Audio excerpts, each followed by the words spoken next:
We have fresh salmon in the pelmeni. Oh. Okay, she brought. Your conversation gets too dry. Oh, okay. She said our conversation was too dry. Dave, we gotta drink some more.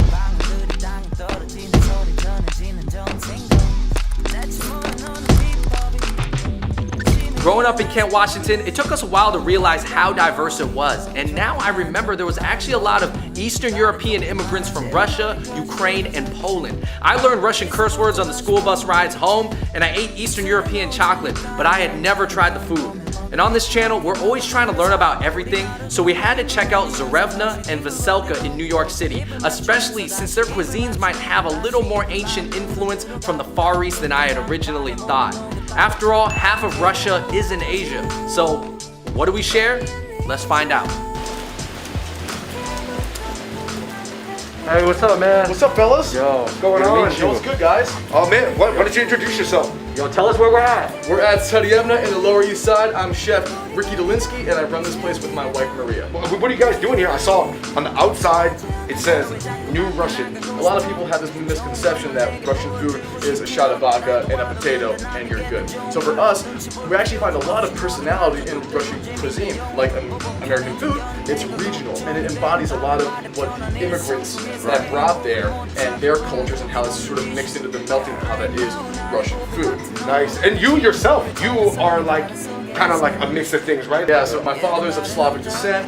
I am married to my wife who's born and raised in Russia, and my mother's actually from Taiwan. How come the perception of Russian food is so that it's so simple? A lot of people and a lot of restaurants here in New York especially, I think serve a lot of Russian food that are classically Soviet food. They were focusing on the space race. They weren't focusing on the food race, right? For sure, yeah. Let's check it out. Let's go. All right, man. We are here. I want to make sure I say this as well as I can. Sarievna. That is very good. Thank you. Been working on the Russian accent. I conjured my inner James Bond. We got our spread here. Let's start over here. Yeah, man, so what we have going on here, this is our hachapuri, okay? So this made here is leave-in in-house with sourdough for 3 days.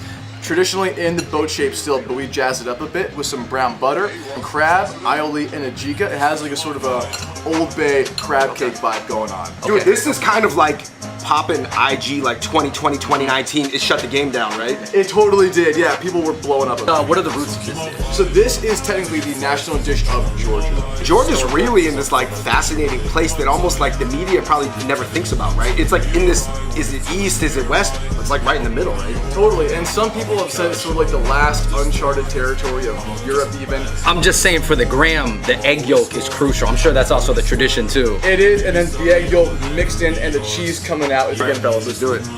I don't know. You just rip it off at the end? Just do it, yeah, come on. You guys are brothers. Yes! So now what you can do. Look at this bread. I've never seen you guys. Super fluffy. Hachapuri. Wow, that's amazing. I feel like that egg yolk did a lot too. It adds so much richness to the whole thing. Okay, we are moving on to the dumpling section. We're gonna shed some light on the history and what we got going on here. Dumplings are a big part of Eastern European culture. Vareniki can also be referred to as pierogi. This is our potato and caramelized onions. We then toss it in sort of a brown butter caramelized onion pan sauce, and scallions, basically Russian ravioli. Yeah, it's Vareniki. Vareniki. So good. Mini dumplings. Okay, we got the sour cream here. Especially with the potato one, it almost was like you needed that with the potato. Remember the best baked potato you ever had? There was sour cream in it, I'm telling you. This one might be more in the Asian repertoire. So we use veal and pork. There is some juice from there, but not as much as a soup dumpling, but it's just a good dumpling. So veal and pork, dill, paprika, pepper. Pelmeni. Pelmeni. Yeah, good. It's not minced, not as juicy as like shalom-bao. Actually, it still gives me kind of like that slight meatball vibe. You know how like when you open up a dumpling, usually the meat is still put together. Yes, exactly. Obviously, I think dumpling meat, they generally put in some soy sauce and obviously more of the very East Asian like seasonings. Yes, but yes. This is really good. More Western countries that have dumplings, they eat it differently. Whether it's like they put more like a gravy on top or they put like more seasoning on top. Sure, Monte, yes, yeah, exactly. Monte. It would be cool if like maybe the Chinese could have taken some influence from that and like incorporated into how we eat them. I would love to have An Asian dumpling with sour cream. Yeah, some jiaozi. Like Yeah, what if, exactly, instead of vinegar, yeah. instead of vinegar for the xiaolongbao, it's something else. Hopefully we get to a point where food is no longer politicized. It should never. You know, It should and never good be. food is just good food. You know about Russo-Korean food, right? Which is, I guess, its own genre that hasn't probably made it to the U.S. It's interesting because Russia, for a long period of time, was kind of more like in Western Europe, right? And then over the past, 500 years, they really pushed eastward. Yes. And now it's like this whole part that, like half of Russia is in Asia. What do you know about, like, I guess, like the mixing as a result of that? Historically, I mean, with anything else, it's a lot of conquering and all that. It has lots of roots in French cuisine, a lot of roots in hyper-local, and a lot of execution from Asian cuisine and home-style cooking. This has been so dope. Ricky, I appreciate it, man. And you really bring it all together. Because we were always looking at, like, obviously there's more of a personal connection when you do see, like, I guess the Asian angle in a food. Kudos to you. Thanks, guys. Thank you for stopping in. Definitely come through Savannah. Sarievna. Sarievna. Come through Sarievna.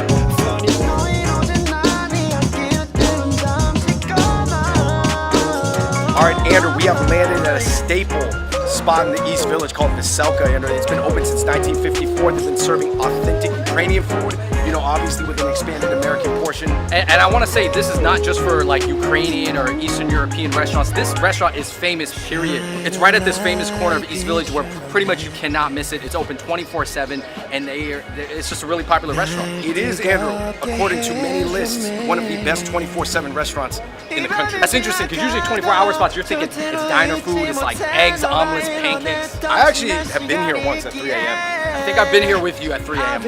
All right, you know what? It's not 3 a.m., it's 3 p.m. Let's get into it. You know, we have a tagline, you know, we're Ukrainian soul food. I want you to have the experience that you went to an Eastern European grandmother's house. How do you compare Ukrainian food and Russian food? I have a lot of similarities. I mean, biased to Ukrainian food because I'm half Ukrainian. We have a large base across the spectrum, you know. This area is very popular with students, as well as we get traditional Ukrainians. We have a Russian community that comes and likes to eat here. We have people who have been coming here for 50 years just because we've been here for 50 years. It's somewhat of an institution, especially in this neighborhood. Okay, so round one of our Ukrainian food journey, David, we're starting off with borscht soup. Okay, this is probably the most famous dish from Ukraine. Yeah, we got a cold borscht here, which is crazy. I've never seen this before. And this is actually authentic borscht. Andrew, I know me and you have eaten a lot of lasungtang, aka Hong Kong version of borscht. Right. Which I believe came from Ukraine to Russia, Russia to Hong Kong. This is a cold borscht. This is what they serve in the summer. And this is interesting because look how like, that color is pretty cool. Ice borscht. Hot borscht. So they say that borscht soup is like a meal in a bowl. I can tell, bro, this is tasty. I think for pretty much, probably anybody outside of like Europeans, probably their first borscht might be from a Hong Kong cafe. Whoa, it actually does not taste that different. The Hong Kong version does somewhat taste like it. I think the Hong Kong version, from what I know, it has less beets. It has more like tomato, cabbage. I like the Hong Kong version. This authentic Ukrainian borscht is better than the Hong Kong version. Oh, Like the cold one's fire. Is this the color of my hat? Close. Andrew, I'm actually gonna wash this down with a sip of Ukrainian beer. All right, cheers. And you got the Levitsky, I got the Obolon. Like I read too quick, man. I can't drink too much. Borscht Bros. Okay, next on, guys, we gotta hit the pierogies, aka the Ukrainian dumplings. I'm gonna start off with a fruit dumpling. All right. This is a Valensky filled with blueberries, Andrew, and a very special sweet sour cream. And Right. the sauteed onions is a must. The sauteed onions. Even with this one? Not the blueberry one, but the regular one. See, I didn't know a dumpling would ever have blueberry filling. That is something that's kind of mind-blowing right now. Blueberry Valensky. That is literally blueberries wrapped in a doughy dumpling skin dipped in sweet cream. Fried pierogi. Andrew, Jason was telling us this is the #1 seller. When you talk about ribeye and, you know, America is such like a beef-centric country, yeah. I mean, you got some of the best beef right in this dumpling. Andrew, we have a mushroom sauerkraut pierogi. Oh. I love trying different types of dumplings, man. I mean, I'll tell you this. This looks like a Chinese dumpling. And I'm not saying it comes from China, but it could be coming from what? The Mongolians, maybe, the Tartars. History's crazy. Almost like a swan Thai dumpling. Oh, with pickled cabbage. Yeah. So, What was that one? yeah, I don't know. I picked it up off the same place, so I think that was Is that tomato egg? it was good. Oh, this is a bacon, egg, and cheese one. They threw one in there for us. Ukraine, if you've never looked at a map, Ukraine is a pretty big country, like Bigger than you landmass wise. It's huge, actually. Bigger than Germany, bigger than France. This is your arugula and goat cheese pierogi. It's a lot of cheese with the sour cream, but I accidentally dipped mine in the sweet sour cream, and I gotta say that it actually worked out. Am I turning red? no, not yet. But I think after that, you're red now. That's it. Andrew, we had the borscht, we had the beer, but we are looking at some real Ukrainian food right here. This is a Ukrainian latke. Yeah, I like how thinly shredded the potatoes are. This is a little different than a hash. Don't get it mixed up with a hash brown. Dude, Look at that. latkes are huge in Eastern Europe. I love these. I'm rolls. really looking forward to this hobotski, I All right, believe. let's go at the deluxe. This is a plate. cabbage roll. This is Stuffed cabbage with meat and rice. Stuffed cabbage roll. it's got a wild mushroom gravy, Tastes like a rice meatball. like a wild rice mushroom soup. Yeah, it has a little bit kind of herbaceous. The wild mushroom, wild rice, kind of herby, creamy flavor is really popular amongst American food. Let's try the kubasa. A premium. That was a premium kubasa. You know, we didn't grow up eating just sausage and kielbasa, but I enjoyed it, man. I'm not gonna lie, this kubasa. Really?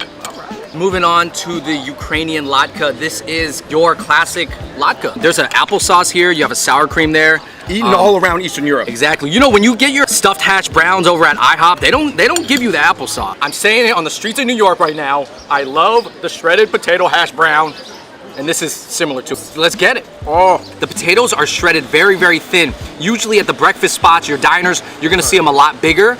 And then across the edges, what that allows it to do is it allows all those little potatoes to get crispy. But man, look at that. All right, you guys, just for the record, John is 10% Mongolian. Try the pierogies. These pierogies are mine.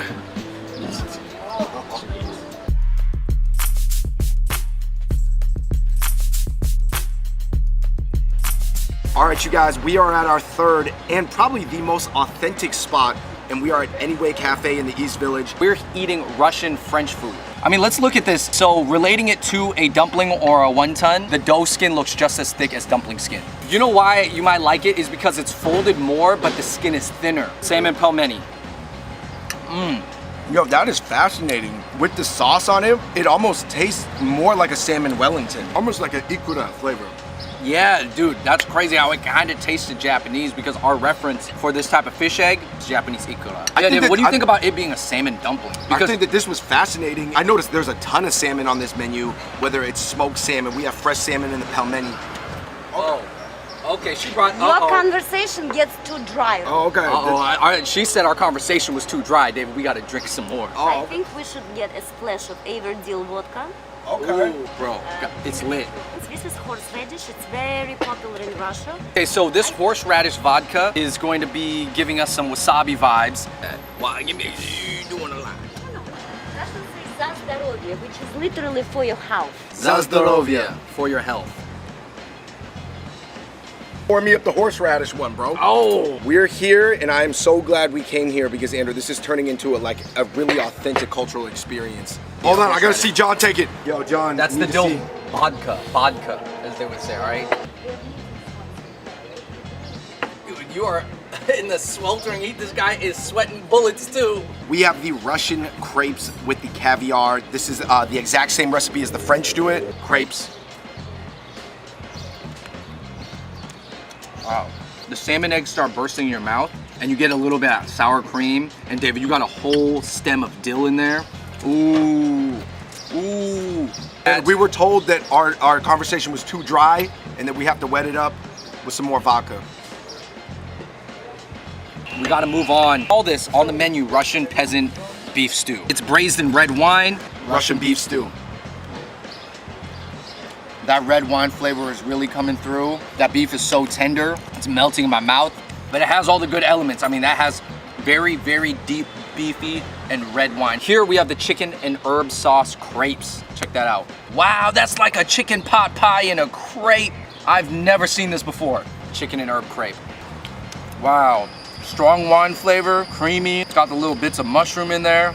Everything is coming together really nice. That is really good too. I don't know. Here, it's your signature Bloody Mary drink, and the base is beet horseradish. People start just drinking it shots. That's the color. It Is this doesn't gonna have taste any a little dye. bit like borscht? Absolutely. Andrew, this is essentially a borscht vodka. Let's do it. David, at the start of this video, kind of one of our goals was to explore the possible ancient Asian influence in Russian and Ukrainian food. What would you say we found? One thing I learned is that it's really regional. For example, if you look at regions of China that have been influenced by Russian cuisine, number one would be Harbin. Harbin and Dongbei, which is right next to Russia. The area is right next to Russia, yeah. But number two would be Hong Kong. Hong Kong cafe culture has been influenced. And that was a sort of a pan-European influence on the British colony of Hong Kong. So I realize now that just like you could point to different dishes that Chinese eat, there's such a wide range because the country's so big that we said we're eating Franco-Russo food right now, which is French-Russian. When you're talking about big countries with long histories, it is really complicated and it is multi-layered, and actually it has often to do with provinces and even local geography. All right, Andrew, we are finishing it off. This is a... Pretty sure that's a Bloody Mary. What is that? You tell me, man. That is a... Guys, we rarely drink on the channel, but we just had to do it because, you know we're at a Russian restaurant. That is a smoky Worcester vodka martini. Bloody Mary. While this rest of this food does not look Asian at all or Chinese, the pelmenis do.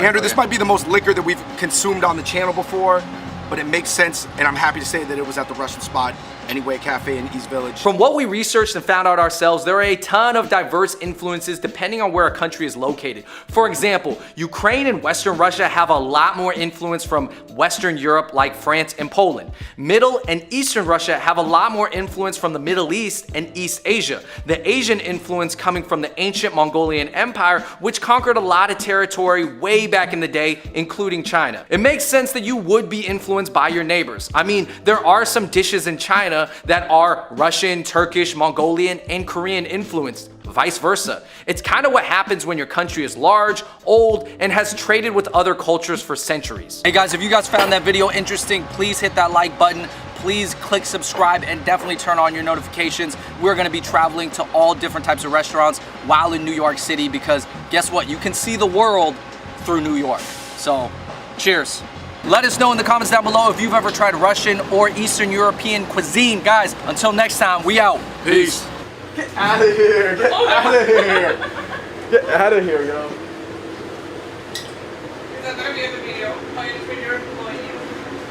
I'll maybe want a tap dancing person here.